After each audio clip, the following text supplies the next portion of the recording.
Well, hello everyone, and welcome back once again to another fun Geezer Golf with Tony video.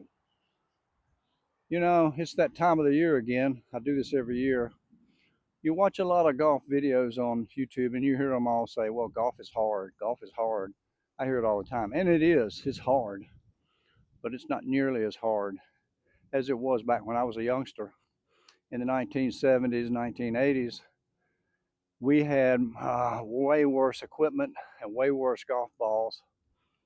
And like this course existed back when I was a youngster, so we had to play on these courses. So what I'm going to do today, which I've done before, those of you who have been around a good while have seen me do this, but today we're going to play 9 holes with the old equipment. I have here a wooden persimmon, not a laminated, but a true persimmon driver. And I have my old Wilson Staff blade irons, which were the thing back in the day. They had the little red plug on the end and just nothing but a blade with a steel shaft. And the driver, if I put a ball up beside it, you're going to see it looks like the size of maybe a 5 wood, but that is the actual driver. I'm not sure what the loft is on this. It actually looks like about 6, but it's got to be more than that. And I see guys doing this on YouTube once in a while, but they always use a modern ball, a Pro V or something similar. I'm not going to do that. I'm using era appropriate golf balls, which I have kept and acquired. I've got a Titleist DT, and this is a wound ball, DT 90. Also have a Max Fly, and it actually says on there wound distance. And I have a few others, but they're all age appropriate to these clubs. So this could be ugly because these things are really hard to hit.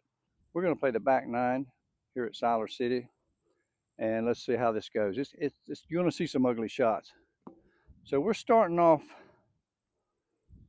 on number 10. We're going to play the back. We're on number 10. And I'm just going to hit a 5-iron out there in play. This is a pretty short hole. It's about 300 yards. And I just want to try to get one over the water and in play. So we're going to hit a 5-iron out there.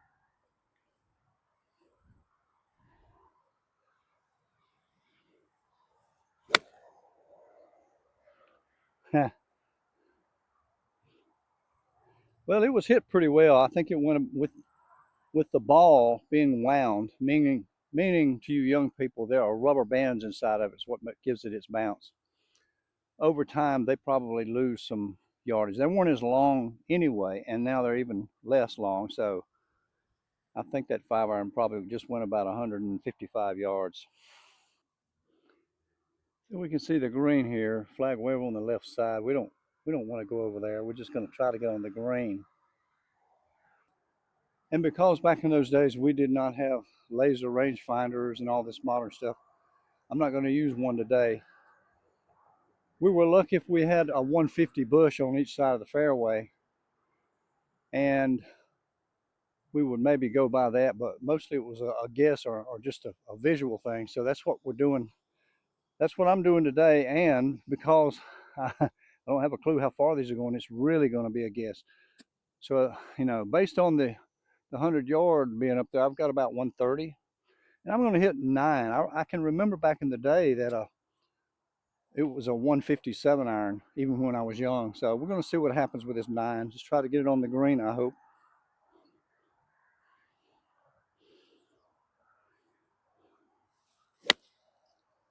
Wow, hit it pretty good, and I pulled it right towards the hole. Oh, actually, it's over on the back fringe. I see what the problem is. That's not a 100 marker up there. It's a sprinkler head. So I have no clue how far I just hit it. So we've got about 30 feet from the fringe. I'm a foot into the fringe, and the putter I'm using today is an era appropriate zebra putter. And I remember getting this one as a teenager. I thought I'd never miss a putt again, and for some reason I still have it. And even to this day, I prefer a large-headed or a mallet style with a lot of alignment aids. We've got a 30-footer here, pretty straight downhill, that may move a little bit right just at the end. So Let's see what we can do with it.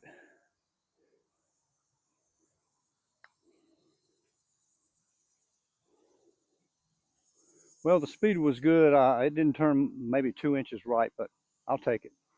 Number 11 is a par 3 downhill, somewhere around 150 yards. That was the Max Fly ball. I'm switching now to the Titleist DT. I'll be switching around. I've got a Titleist Professional, which was the last rubber band ball that Titleist made, and I've got some others. Okay, so we're not lasering. The marker on the tee says it's par 3 151. Flag's up, but the tee is back, so that should keep it at 151. And then we got downhill. Should take off with. I'm going with 8. We'll see if I can get it there or not.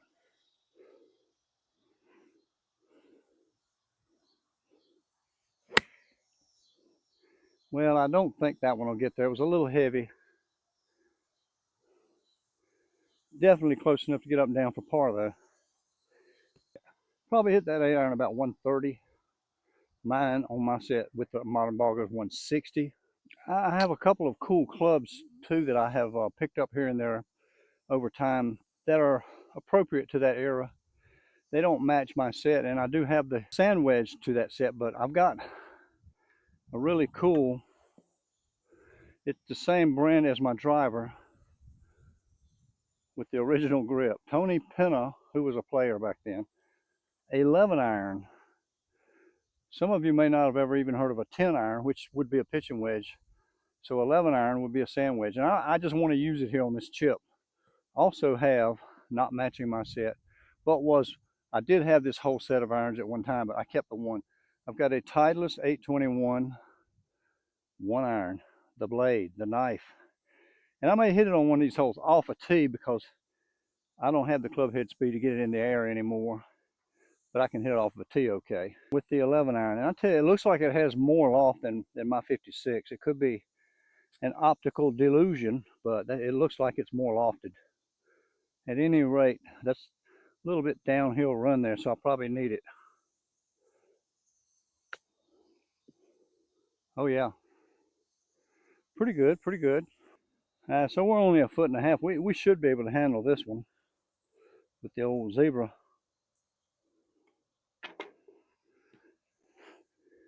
Cool, that's 2 pars. This is fun. 12 is a par 5. 471 from the regular tees.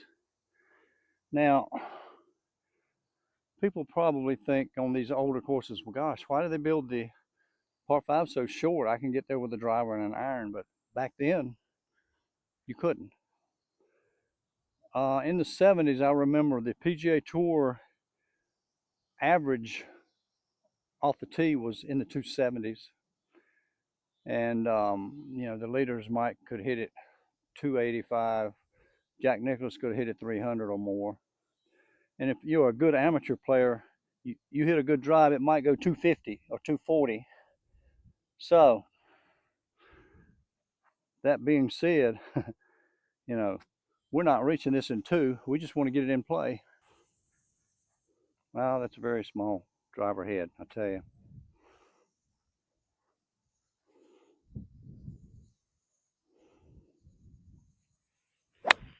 Oh, wow. That's as good as I can hit it. And you notice how low it went. That's how golf was in those days. The ball went lower and it rolled a lot more. Then over time, the game began to be more through the air, and they made balls that went higher and higher and stopped quicker. So it kind of evolved from the British style of golf, low along the ground, to the American style, high target golf, stop it when it lands. While you're on YouTube, go back and check a few videos of, say, Arnold Palmer, Bobby Jones, Julius Boros, some of those guys, and check a shot out from behind them. You'll see it didn't go any higher than that. Everybody hit these line drives that rolled forever. Sam Snead even. So I hit that pretty good, and I measured back to the tee there, and I hit this driver 225. Not bad really. I'm not that far behind. 25 or so yards up here would be where the modern one would go. And again, I don't know how many yards there is here. I don't really care. I've got a 4-wood here I'm going to try to hit.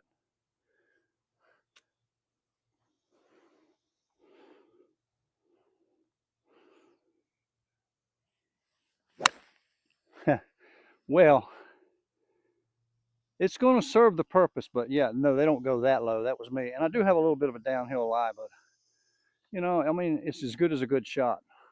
Well, again, I'm not sure how far I have. I'm going to guess about 75 yards. I didn't walk it off, but I did get go past the 100-yard marker, which we didn't have back then. We just had 150. It was a tree or a bush, and that was it. Once in a while, a stake. So I've got my Wilson sand wedge out here now. I'm going to try to hit well, I don't know how far I'm going to hit. I'm just going to try to get it up there to the hole or to the green. I don't think it's a full one.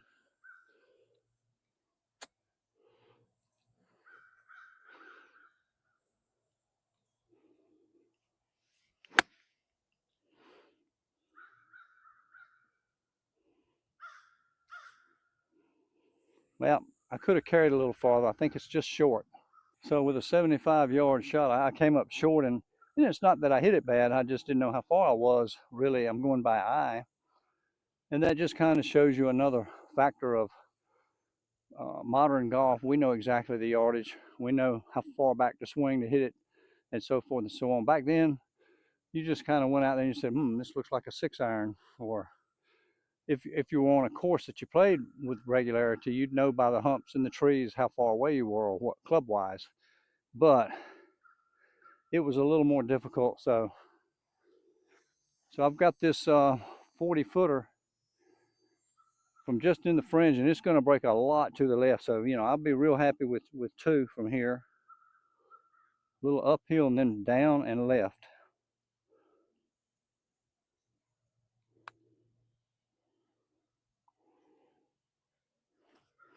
Kind of wimped that one a little bit. So I really wimped that one. Had I hit it, I'd have a straight in putt. Now I've got a breaker. We're going to need to play this one a couple inches outside on the right. Okay. We played those two holes with the Titleist DT. And I'm going to change now to the Titleist Professional 90. Not sure I'll see any difference. Just like to try all this old stuff. Very nostalgic. Any of you geezers out there still have your old clubs and maybe a few golf balls in there. You should go out and try it. If you don't enjoy it, it will at least make you feel better when you get back to your normal stuff. This is about silly. Look at the difference in the size of these two drivers. This is my current driver. This is the driver I used in the 70s. I mean, it's just so much difference. This is so much easier to hit. That's why I say when the boys say golf is hard, I say you don't know how hard it really is. The other part of that is these rubber band golf balls spin a lot more, so they're harder to hit straight than today's balls. You'll hear some of the old pros say, well, today's balls don't curve. Well, they will curve, but not nearly as much as the old ones did. And here we go. We're going to try to hit the old butter knife here. I have no idea what's going to happen. I'm going to tee it up some. Maybe I can get it in the air with the Titleist Professional. Well, this thing brings back memories. Just set up to it like a driver and hit it. Ha ha, pretty good. Wow. Run, baby, run. I'm quite enjoying this. Okay, well, I'm almost cheating a little bit. I found a sprinkler head over there with the yardage on it. We didn't have that back when. As a matter of fact, if they had a sprinkler in the fairway at all, it was the kind that you put a nozzle down and turned it and it would around. No markings on it at all. But according to that, I have around 170 to a back pin. I don't know what it is. I'm going to hit 6-iron. It's a very tough hole. You don't want to miss it left and you don't want to miss it right. So let's just see if we can get one going towards the green there. Oh man, that felt good. I don't think it's there to the hole, but maybe it's on. Yeah, it's on the front. I probably could have hit a 5, but I hit it well. Very long putt.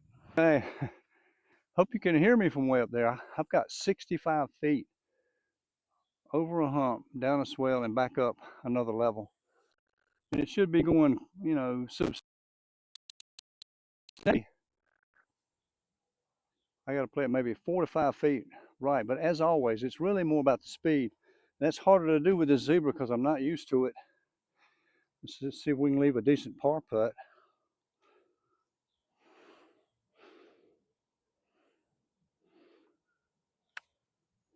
Uh-oh, I think I've pulled it. Stay straight. Wow. I pulled it and it stayed a lot straighter than I thought. It's still about 5 feet short though. 2.5.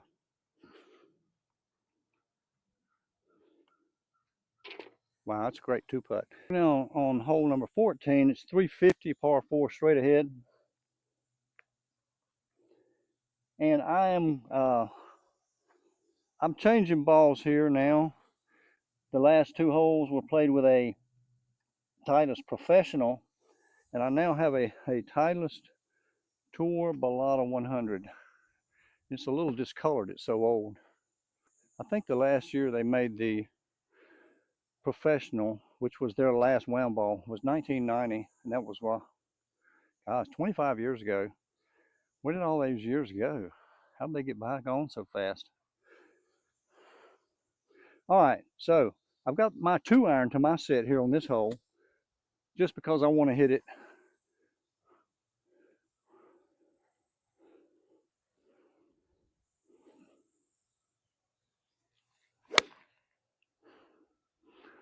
Looked pretty much like the 1-iron, didn't it? Hit pretty solid and out there, just doesn't get up in the air, and I had that teed up. Think about it. How good did Jack Nicklaus have to be to hit these kind of irons and balls straight up in the air like he did? And back then, I remember the other pros making a big deal out of it. Even Lee Trevino said that his long irons came down on the green like a butterfly with sore feet because he just hit it so much higher than everyone else and so much longer. So I just measured back to the tee with a laser, and I hit this ball 205 off the tee with a 2-iron. It's a lot of roll. And that should leave me 150-ish. And I see the 150 marker right over there, so that's correct. So this flag's on front, so I probably got more like 140, and I'm going with the 8.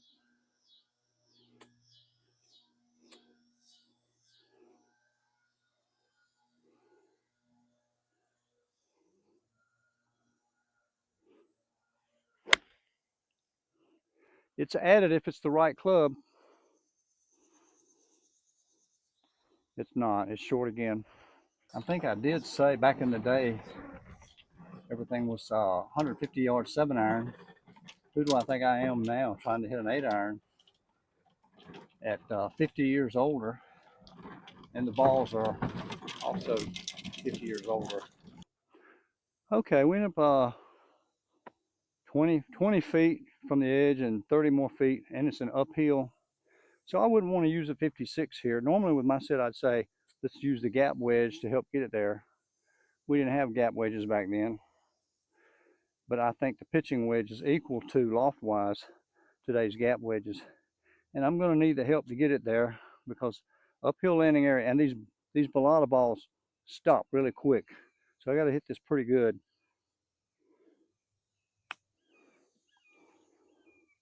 Yeah, it even took a forward kick like an old aeration hole or something. Well, we're left with a tester about 4 feet, maybe 4.5. As it came up, it was breaking this way a little, but I just don't see it breaking that way going in. I'm just going to play it in the hole firm, I hope. That's what I'm going to try to do anyway.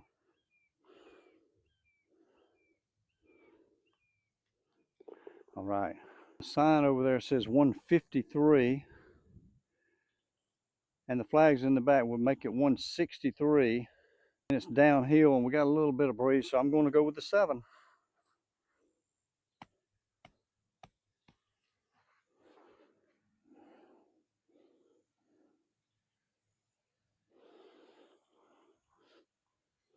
And I think I have that Fogel disease that I hear the guys talking about, which means fear of going long. I just don't like to go over a green. It's just hard to make par. So anytime I'm in doubt, I'm going to take the shorter. That breeze should get it there.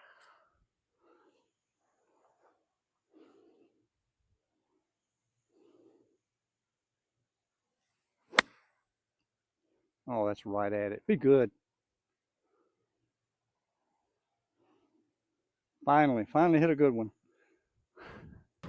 So I kind of feel like I'm finally finding the rhythm that I need for these irons, and it feels a lot slower than what I can swing my modern ones. I have to kind of wait even more and just let it come down without really trying to speed it up at all. And I'll get the last three or four right on line and solid, just long clubbing my hand up. So I stepped this one off as I was coming by. It's 19 feet, and as I was marking the ball, I noticed there's a lump on it.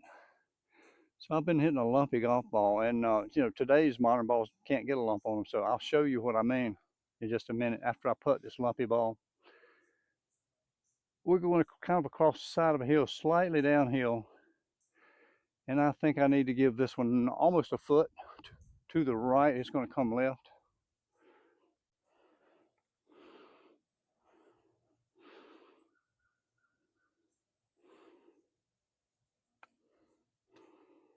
Come on, come on, come on, come on. Ah, just a little firm.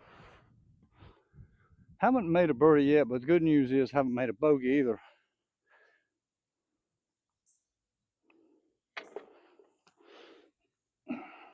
Not sure if you can see this lump on this ball. Very out of round.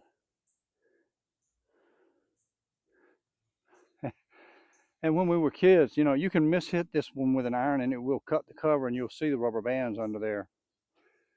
When we were kids, we would hunt balls to play with. We would find one with a cut in it. We'd play with it.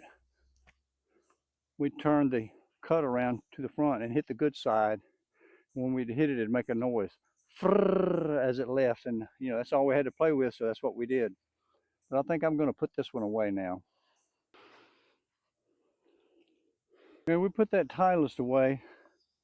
Now I'm going to go with a Wilson K28. Anybody remember those? I'm sure some of you geezers will remember them. And I think they had a club by that name too. I know they had an X31 because that was my first set of matched irons that I ever had. I loved those clubs. They ended up just falling apart. They were so old. Okay, number 16 is a short par 4 with water in front of the green. Playing about 315, I think. I'm going with the 4 iron this time. We'll skip the 3 and go to the 4. See if we can get that out there in play.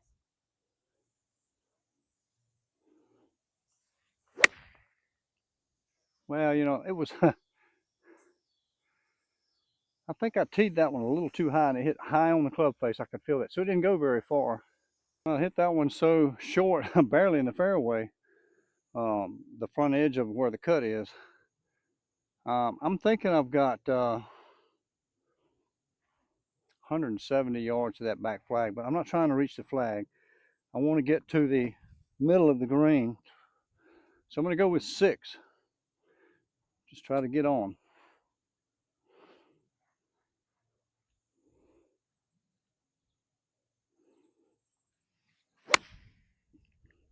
It's on a pretty good line. I saw a bounce. It should be on. Well, we got it to 27 feet, which was the goal, just to get on. That flag's tucked around behind a bunker way in the back of the green. No way was I playing to that, even with my own clubs.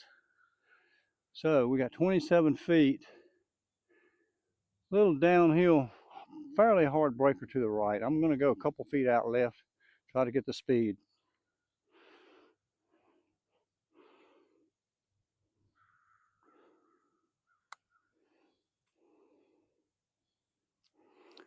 I played a little too much break again. I'm just seeing a lot more than there is, I guess, today.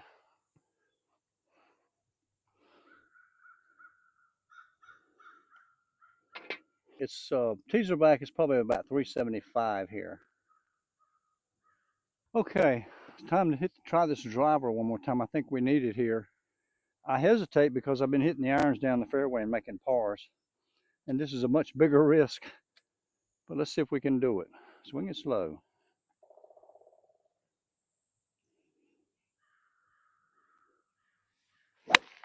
Oh, that's the best one yet. Got it up in the air a little bit. Yeah, I think I'm finding the rhythm for these old clubs finally. Well, the best I can guesstimate and calculate based on what I've got out here, a 150 marker. I think I hit that drive 240 pretty good. Caught it real solid. I've got a 130 left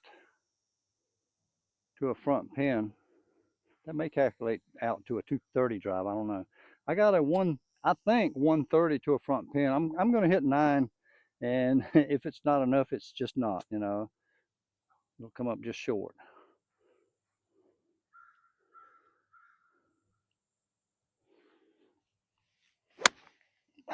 Well, hit it good shot. A little left of the flag, but well hit.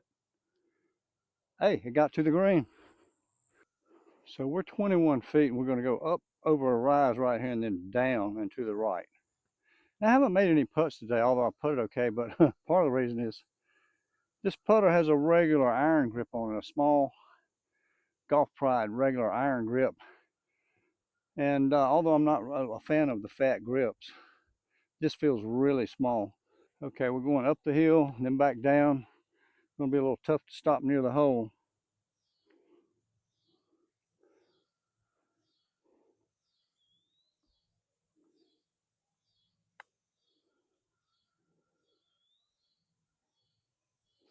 That's not bad. It's a foot short.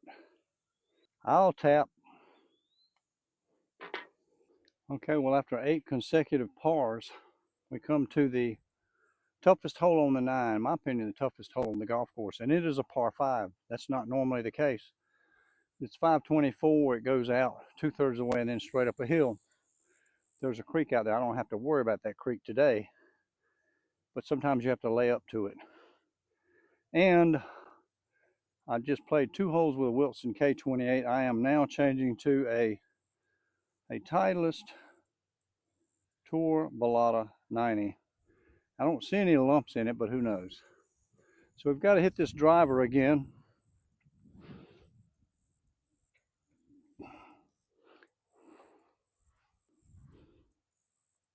And I hope I can hit it as well as I did on the very last hole. You have to be careful with these. If you tee them too high, you'll go right under them. Not like today's drivers with the real high profile. These things are very small. Okay. Go out towards the pine there. Maybe a little cut, but I hate to even try it with this thing.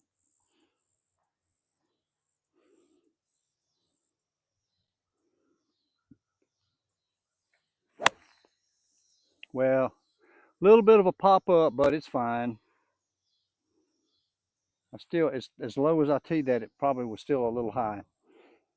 I popped that ball up, and I only got it about 20 yards ahead of the senior tees, which are well over 100 yards ahead of the regular tees on this hole.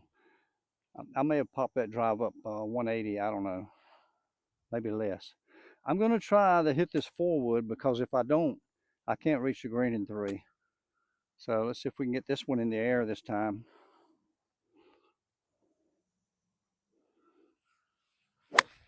Oh yeah, a little bit right, but that's fine. It's not going to be in trouble. Maybe I can reach from there. Well, I can already see this is going to be a tough par if I make one.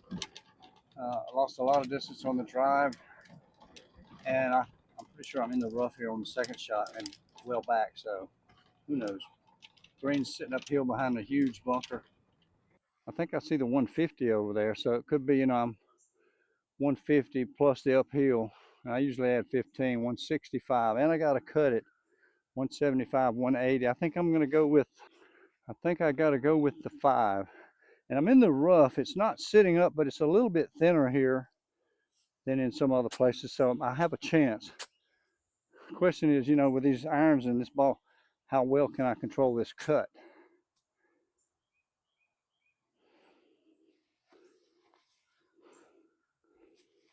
And how far will it go?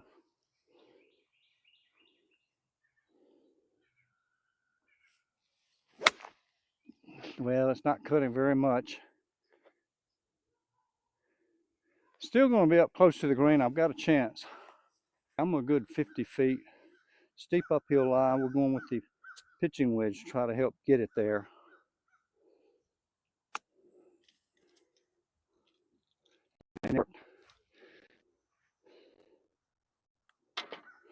Well, that was a lot of fun and very nostalgic. I hope y'all enjoyed it.